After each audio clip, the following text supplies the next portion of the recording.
Hello दोस्तों, स्वागत है आपका हमारे चैनल यूपी एग्जाम क्रेजर में। दोस्तों, आज के वीडियो में हम 23 नवंबर से संबंधित उत्तर प्रदेश के सभी एग्जाम्स के लिए मोस्ट इंपॉर्टेंट करंट अफेयर के क्वेश्चंस को डिस्कस करेंगे और हर एक क्वेश्चन से रिलेटेड आपको फैक्ट भी बताएंगे। और वीडियो के अंत में हम आपसे एक क्वेश्चन भी पूछेंगे जिसका जवाब आपको कमेंट बॉक्स में देना है। और अगर आपको इसकी PDF डाउनलोड करनी है तो इसकी PDF आप हमारे टेलीग्राम ग्रुप से डाउनलोड कर सकते हैं। टेलीग्राम ग्रुप की लिंक आपको वीडियो के डिस्क्रिप्शन में मिल जाएगी। तो चलिए शुरू करते हैं। आज का सेशन शुरू करने से पहले हम कल के क्वेश्चंस का रिवीजन करेंगे। कल का पहला क्वेश्चन है 36वां Akhil Bharatiya prize money Indira marathon नवंबर 2021 में किस शहर में आयोजित की गई थी। इसका जो करेक्ट आंसर है वो है ऑप्शन नंबर सी, प्रयागराज में। अगला क्वेश्चन है प्रधानमंत्री नरेंद्र मोदी ने 20 और 21 नवंबर 2021 को किस शहर के पुलिस मुख्यालय में पुलिस महानिदेशक यानी DGP और पुलिस महानिरीक्षक यानी IGP के 56वें सम्मेलन में भाग लिया। इसका जो करेक्ट आंसर है वो है ऑप्शन नंबर ए, लखनऊ में। और दोस्तों, उत्तर प्रदेश करंट अफेयर की लास्ट 10 मंथ की अगर आपको PDF डाउनलोड करनी है तो उसकी लिंक आपको वीडियो के डिस्क्रिप्शन में मिल जाएगी। वहाँ से आप इस PDF को डाउनलोड कर सकते हैं। इस PDF में हमने जनवरी से लेकर अक्टूबर 2021 तक उत्तर प्रदेश करंट अफेयर के सभी इंपॉर्टेंट क्वेश्चंस को विस्तार पूर्वक बताया है। और दोस्तों, अगर आपको केवल अक्टूबर महीने की उत्तर प्रदेश करंट अफेयर की PDF डाउनलोड करनी है तो उसकी लिंक भी आपको वीडियो के डिस्क्रिप्शन में मिल जाएगी। तो वहाँ से आप ये दोनों PDF डाउनलोड कर सकते हैं। और PDF डाउनलोड करने में अगर कोई भी प्रॉब्लम होती है तो साइट पर आपको WhatsApp नंबर और ईमेल मिल जाएगा, उस पर आप कॉन्टैक्ट कर सकते हैं। और जो WhatsApp नंबर है वो आपको डिस्क्रिप्शन बॉक्स में भी मिल जाएगा। अगला क्वेश्चन है भारतीय खाद्य निगम ने किस शहर में खाद्यान्न के नमूनों के आंतरिक परीक्षण के लिए अपनी पहली अत्याधुनिक प्रयोगशाला विकसित की है। इसका जो करेक्ट आंसर है वो है ऑप्शन नंबर डी, गुरुग्राम में। अगला क्वेश्चन है निम्नलिखित में से किसे भारत के 52वें अंतर्राष्ट्रीय फिल्म महोत्सव द्वारा सत्यजीत रे लाइफ टाइम अचीवमेंट पुरस्कार से सम्मानित किया गया। इसका जो करेक्ट आंसर है वो है ऑप्शन नंबर डी, A और B दोनों यानी इस्तवान जाबो और मार्टिन स्कॉर्सेज को सत्यजीत रे लाइफ टाइम अचीवमेंट पुरस्कार से सम्मानित किया गया। अगला क्वेश्चन है सड़क यातायात पीड़ितों के लिए विश्व स्मरण दिवस 2021 की विषय वस्तु क्या है। इसका जो करेक्ट आंसर है वो है option number C, remember support act. अगला क्वेश्चन है हाल ही में किसने महिलाओं के लिए जॉब मेला का आयोजन किया। इसका जो करेक्ट आंसर है वो है option number C, Hyderabad city police ने। अगला क्वेश्चन है नवंबर 2021 में किस राज्य ने अपनी राज्य बाल नीति शुरू की। इसका जो करेक्ट आंसर है वो है ऑप्शन नंबर ए, तमिलनाडु ने। अगला क्वेश्चन है 20 नवंबर 2021 को एशिया के सबसे पुराने और भारत के सबसे बड़े फिल्म समारोह यानी भारतीय अंतर्राष्ट्रीय फिल्म महोत्सव IFFI के किस संस्करण का उद्घाटन किया गया। इसका जो करेक्ट आंसर है वो है ऑप्शन नंबर ए, 52वें संस्करण का। अगला क्वेश्चन है विश्व भर में प्रतिवर्ष विश्व मत्स्य दिवस कब मनाया जाता है। इसका जो करेक्ट आंसर है वो है ऑप्शन नंबर बी, 21 नवंबर को। तो दोस्तों, ये थे कल के क्वेश्चंस जिसका हमने रिवीजन किया। अब हम शुरू करते हैं आज का सेशन। आज का पहला क्वेश्चन है हाल ही में प्रधानमंत्री नरेंद्र मोदी ने उत्तर प्रदेश के किस जिले में अर्जुन सहायक परियोजना, रतौली वियर परियोजना जैसी कई विकास परियोजनाओं का उद्घाटन किया। इसका जो करेक्ट आंसर है वो है ऑप्शन नंबर बी, महोबा में। प्रधानमंत्री नरेंद्र मोदी ने 19 नवंबर 2021 को उत्तर प्रदेश के महोबा जिले में कई विकास परियोजनाओं का उद्घाटन किया। उन्होंने अर्जुन सहायक परियोजना, रतौली वियर परियोजना, भौनी बांध परियोजना और मझगांव मिर्च स्प्रिंकलर परियोजना सहित अन्य का उद्घाटन किया। एक बार ये जो परियोजना है वो अगर शुरू होती हैं तो उसके बाद से ये महोबा, हमीरपुर, बांदा और ललितपुर जिलों में लगभग 65,000 हेक्टेयर भूमि को सिंचित करने में मदद करेंगी। इस महत्वपूर्ण पहल का उद्देश्य क्या रहा, तो सूखे बुंदेलखंड क्षेत्र में किसानों के लिए पानी की कमी को समाप्त करना इसका उद्देश्य है। तो दोस्तों, आपको अच्छे से ध्यान रखना है, क्वेश्चन मोस्ट इंपॉर्टेंट है कि प्रधानमंत्री नरेंद्र मोदी ने 19 नवंबर को उत्तर प्रदेश के महोबा जिले में कई विकास परियोजनाओं का उद्घाटन किया। उनमें से जो प्रमुख हैं तो आपको अच्छे से ध्यान रखना है, अर्जुन सहायक परियोजना है और रतौली वियर परियोजना है और भौनी बांध परियोजना और मझगांव मिर्च स्प्रिंकलर परियोजना। ये कुछ प्रमुख परियोजना है जो कि महोबा जिले में इनका उद्घाटन किया गया है। अगला क्वेश्चन है स्वच्छ सर्वेक्षण रैंकिंग 2021 में राज्यों की श्रेणी में उत्तर प्रदेश किस स्थान पर रहा। इसका जो करेक्ट आंसर है वो है ऑप्शन नंबर बी, 6वें स्थान पर। स्वच्छ सर्वेक्षण रैंकिंग में उत्तर प्रदेश 6ठे स्थान पर पहुंच गया है। वर्ष 2020 की रैंकिंग में यूपी 7वें स्थान पर था। भारतीय राज्यों में अगर देखा जाए तो पहले स्थान पर कौन सा राज्य रहा, तो आपको ध्यान रखना है छत्तीसगढ़ ये देश में पहले स्थान पर रहा स्वच्छ राज्य के रूप में। स्वच्छ गंगा नगर की श्रेणी में वाराणसी को प्रथम स्थान प्राप्त हुआ, यानी गंगा किनारे बसे शहरों में अगर देखा जाए तो सबसे स्वच्छ शहर जो है वो कौन सा माना गया, तो वो वाराणसी माना गया। इसके अलावा कूड़ा मुक्त शहरों में 10 लाख से अधिक आबादी वाले शहरों की श्रेणी में लखनऊ और गाजियाबाद टॉप पर रहे, और 1 लाख से 10 लाख की आबादी वाले शहरों में अगर देखा जाए तो नोएडा, अलीगढ़ और झांसी को स्टार रेटिंग का पुरस्कार मिला। तो दोस्तों ये क्वेश्चन मोस्ट इंपॉर्टेंट है, आपके आने वाले एग्जाम में ये पूछा जा सकता है कि स्वच्छ सर्वेक्षण रैंकिंग 2021 में भारतीय राज्यों में कौन सा राज्य सबसे स्वच्छ राज्य रहा, तो आपको ध्यान रखना है छत्तीसगढ़। और अगर उत्तर प्रदेश की बात की जाए तो उत्तर प्रदेश राज्यों की श्रेणी में 6वें स्थान पर रहा। और अगर स्वच्छ गंगा नगर की श्रेणी में देखा जाए तो वाराणसी को प्रथम स्थान प्राप्त हुआ। तो ये सारे पॉइंट्स आपको अच्छे से ध्यान रखने हैं। अगला क्वेश्चन है, केंद्र के स्वच्छ सर्वेक्षण 2021 के अनुसार उत्तर प्रदेश का सबसे स्वच्छ शहर कौन सा रहा, तो उत्तर प्रदेश का जो सबसे स्वच्छ शहर रहा है वो रहा है लखनऊ, यानी ऑप्शन नंबर सी इसका करेक्ट होगा। 20 नवंबर 2021 को केंद्र के स्वच्छ सर्वेक्षण 2021 के तहत लखनऊ प्रदेश में नंबर 1 रहा, जबकि देश में 12वें नंबर पर रहा। इससे पहले भी लखनऊ देश में 12वें नंबर पर रहा था और प्रदेश में नंबर 1 पर था। मध्य प्रदेश के इंदौर शहर को, ये आपको ध्यान रखना है, लगातार 5वीं बार भारत का सबसे स्वच्छ शहर घोषित किया गया।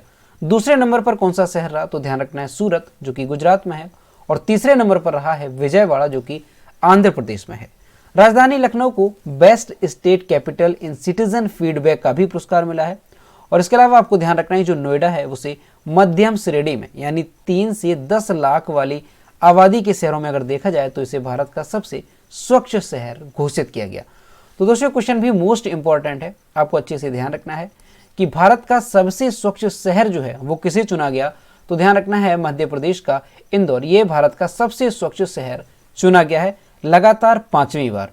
वहीं अगर पूछा जाए कि जो उत्तर प्रदेश है उसमें कौन सा शहर सबसे स्वच्छ रहा, तो उत्तर प्रदेश में रहा है लखनऊ प्रदेश का सबसे स्वच्छ शहर।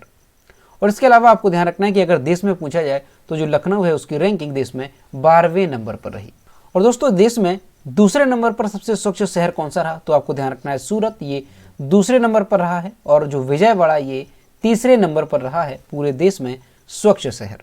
और इसके अलावा जो लखनऊ है उसे best state capital in citizen feedback का भी पुरस्कार मिला, तो इसे भी आपको ध्यान रखना है। और अगर ये पूछा जाता है कि मध्यम श्रेणी में यानी 3 से 10 लाख की आबादी में भारत का सबसे स्वच्छ शहर कौन सा रहा, तो ध्यान रखना है नोएडा। तो ये सारे क्वेश्चंस आपको अच्छे से ध्यान रखने हैं क्योंकि आने वाली एग्जाम में यहाँ से क्वेश्चन पूछा जाएगा। अब यहाँ पर दोस्तों लखनऊ की बात है तो लखनऊ के बारे में जानते हैं। तो सबसे पहले यहाँ पर मैप में देखेंगे कि मैप में लखनऊ कहाँ पर है। तो यहाँ पर आप देख सकते हैं ये है मैप में लखनऊ। अब ये जो लखनऊ है ये उत्तर प्रदेश के किन किन जिलों की सीमा को साझा करता है, तो आपको ध्यान रखना है सीतापुर है, उन्नाव है, बाराबंकी है और रायबरेली और हरदोई, ये 5 जिले हैं जिनकी सीमा को लखनऊ साझा करता है। अब दोस्तों लखनऊ से संबंधित और भी क्वेश्चन हैं जो कि एग्जाम में पूछे जाते हैं, जैसे लखनऊ के उपनाम क्या हैं, तो नवाबों का शहर, बागों का नगर और नजाकत नफासत का शहर, ये लखनऊ के उपनाम हैं। और लखनऊ ये किस नदी के किनारे स्थित है, तो आपको ध्यान रखना है ये गोमती नदी के किनारे स्थित है। और इसके अलावा जो लखनऊ है इसमें कांग्रेस के 3 अधिवेशन हुए, कौन कौन से हुए, तो आपको ध्यान रखना है 15वां अधिवेशन हुआ है, और इसके अलावा 32वां अधिवेशन हुआ है, और इसके अलावा 50वां अधिवेशन हुआ है। अब इसमें जो मोस्ट इंपॉर्टेंट है वो है 32वां अधिवेशन, क्योंकि 32वें अधिवेशन में जो है मुस्लिम लीग से समझौता हुआ था। और इस अधिवेशन की अध्यक्षता किसने की थी, तो अंबिका चरण मजूमदार ने 32वें अधिवेशन की अध्यक्षता की थी। और ये जो 32वां अधिवेशन है ये कब हुआ था, तो आपको ध्यान रखना है 1916 में ये हुआ था। और दोस्तों जो उत्तर प्रदेश की राजधानी है लखनऊ, तो इससे पहले प्रदेश की राजधानी क्या थी, तो इलाहाबाद।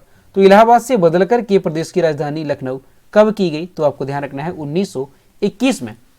कब की गई, 1921 में जो है प्रदेश की राजधानी इलाहाबाद से बदल करके लखनऊ की गई।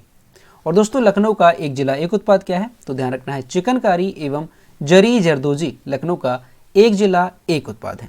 और इसके अलावा आपको ध्यान रखना है कि 1857 के विद्रोह में लखनऊ से नेतृत्व किसने किया था, तो बेगम हजरत महल ने 1857 के विद्रोह में लखनऊ से नेतृत्व किया था। तो ये सारे क्वेश्चंस आपको अच्छे से ध्यान रखने हैं क्योंकि ये कई बार एग्जाम में पूछे गए हैं। अगला क्वेश्चन है, भारत की पहली 3D नेत्र शल्य चिकित्सा सुविधा का उद्घाटन कहाँ किया गया। इसका जो करेक्ट आंसर है वो है ऑप्शन नंबर सी, चेन्नई में। तमिलनाडु राज्य के स्वास्थ्य मंत्री सुब्रमण्यम ने चेन्नई के एक सरकारी अस्पताल में देश की पहली 3D नेत्र शल्य चिकित्सा सुविधा का उद्घाटन किया। 3D डोमिनेशन नेत्र शल्य चिकित्सा सुविधा चेन्नई के एगमोर आई हॉस्पिटल में स्थापित की गई है। एगमोर आई हॉस्पिटल लगभग 200 साल पुराना है, जिसका निर्माण भारत को आज़ादी मिलने से पहले किया जा चुका था।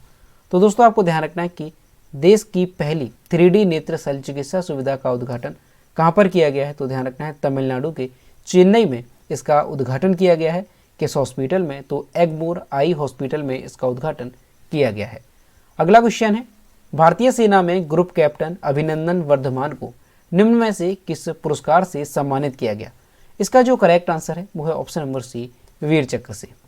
भारतीय सेना में ग्रुप कैप्टन अभिनंदन को वीर चक्र दिया गया है। अभिनंदन वर्धमान ने बालाकोट एयर स्ट्राइक के बाद पाकिस्तानी लड़ाकू विमान F-16 को मार गिराया था। उस समय अभिनंदन विंग कमांडर थे। भारतीय सेना में ग्रुप कैप्टन की रैंक कर्नल के बराबर है। जब अभिनंदन ने पाकिस्तानी फाइटर प्लेन को मार गिराया था उस वक्त वह 51 स्क्वाड्रन का हिस्सा थे। तो दोस्तों आपको ध्यान रखना है कि भारतीय सेना में ग्रुप कैप्टन अभिनंदन को जो है वीर चक्र से सम्मानित किया गया है। और इन्हें क्यों दिया गया है, तो इन्होंने बालाकोट एयर स्ट्राइक के बाद पाकिस्तानी लड़ाकू विमान F-16 को मार गिराया था और उस समय इनकी रैंक क्या थी, तो ये उस समय विंग कमांडर थे। तो आपको ध्यान रखना है कि भारतीय सेना में ग्रुप कैप्टन अभिनंदन को किस अवार्ड से सम्मानित किया गया है, वीर चक्र से।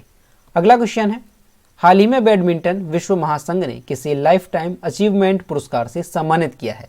इसका जो करेक्ट आंसर है वो है ऑप्शन नंबर सी, प्रकाश पादुकोण को।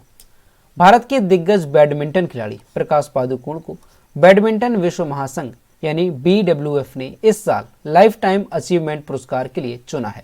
भारतीय बैडमिंटन संघ ने पुरस्कार के लिए उनका नाम भेजा था।